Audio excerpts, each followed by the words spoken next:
आज 3 जनवरी 2026 है। इस वक्त बज रहा है कोई 9:15 रात का।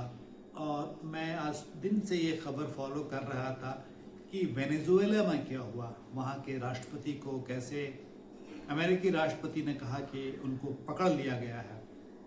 पकड़ना सब थोड़ा अजीब लगता है सुनने में, लेकिन बहरहाल डोनाल्ड ट्रंप अमेरिका के राष्ट्रपति हैं और वेनेजुएला के जो राष्ट्रपति हैं उनका नाम है निकोलस मादुरो।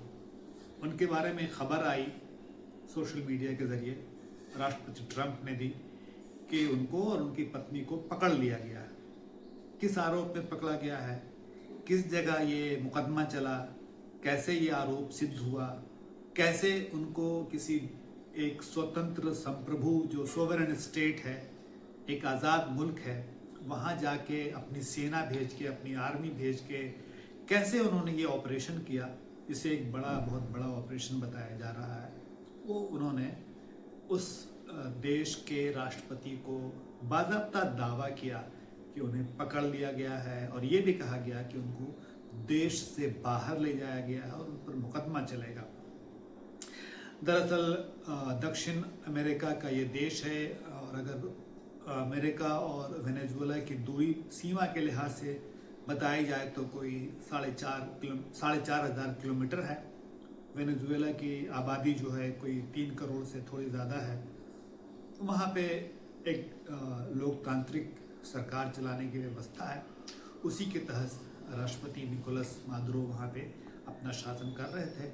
हालांकि वहाँ की जो विपक्ष के नेता हैं मारिया कोरिना मचादो, उनको आप जानते हैं, नोबेल प्राइज़ के लिए उनका नाम आया था और अब चर्चा चल रही है कि शायद राष्ट्रपति ट्रंप चाहेंगे कि वो वहाँ की सत्ता संभाले।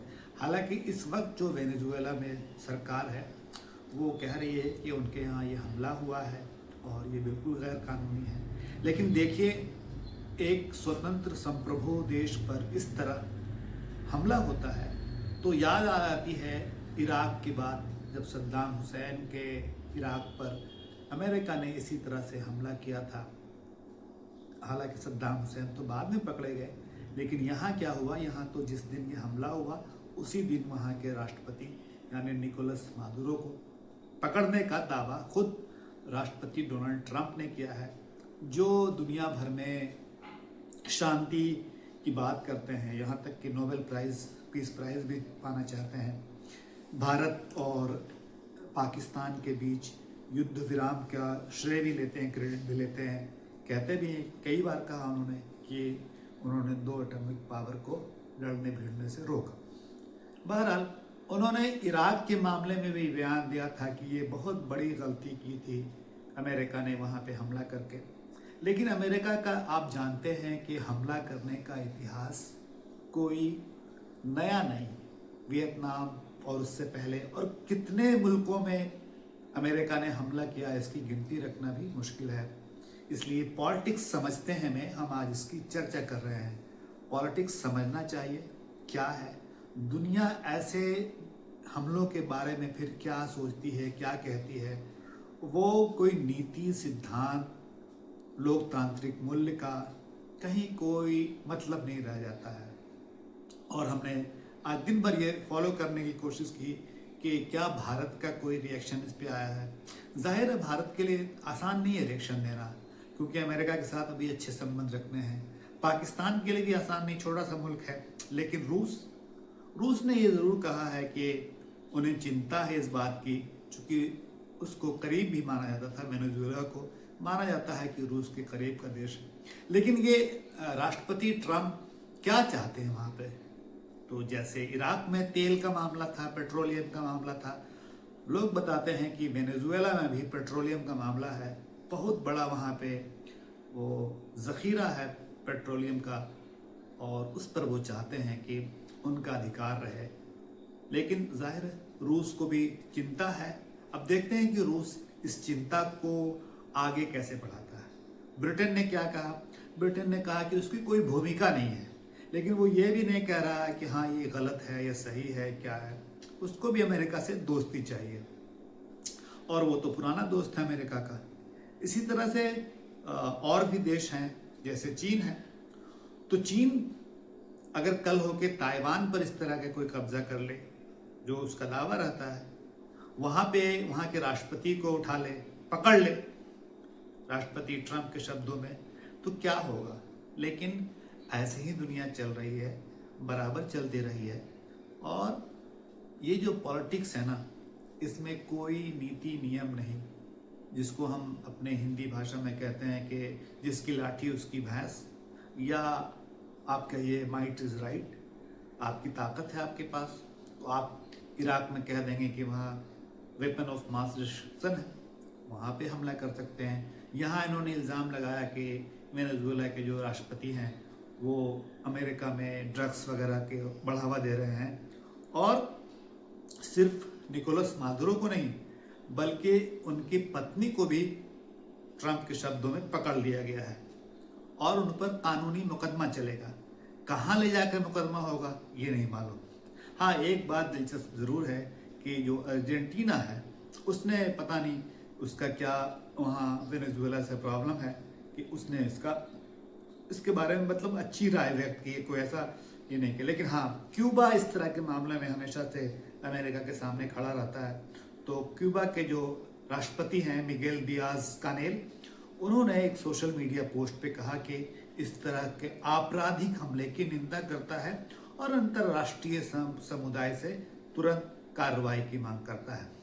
यूरोपियन यूनियन है वो बहुत स्ट्रांगली इसके बारे में कुछ कह नहीं सकता है, उसने सिर्फ संयम बरतने की बात कही है। स्पेन ने इस मामले का शांतिपूर्ण समाधान, यानी ना तो यूरोपियन यूनियन और ना स्पेन ये कह रहा है कि अमेरिका ने जो ये कार्रवाई की है, जिस तरह से वहाँ एक चुने हुए राष्ट्रपति को पकड़ा है, पकड़कर बाहर ले जाने का दावा किया है, वो गलत है।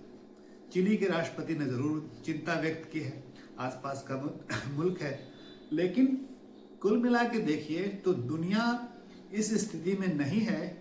हाँ, ब्राज़ील ने ये बात कही कि ये हद पार करने जैसा है, तो ठीक है, ब्राज़ील के राष्ट्रपति वहाँ के जो अभी हैं वो हमेशा उसका विरोध करते रहे हैं।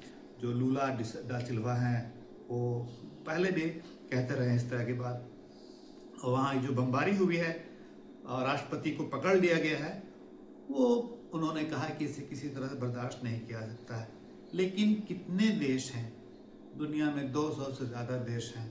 कुछ देश तो आपस में ही लड़ के परेशान हैं, कुछ देश गृह युद्ध में परेशान हैं, लेकिन चीन है, रूस है, भारत है, जर्मनी है, ब्रिटेन है, इस तरह के जो बड़े देश हैं वो अमेरिका की इस तरह की कार्रवाई पर बहुत खुल के नहीं कुछ कहना चाहते। क्योंकि देखिए, रूस का मामला अपना है, रूस ने खुद यूक्रेन पर हमला किया।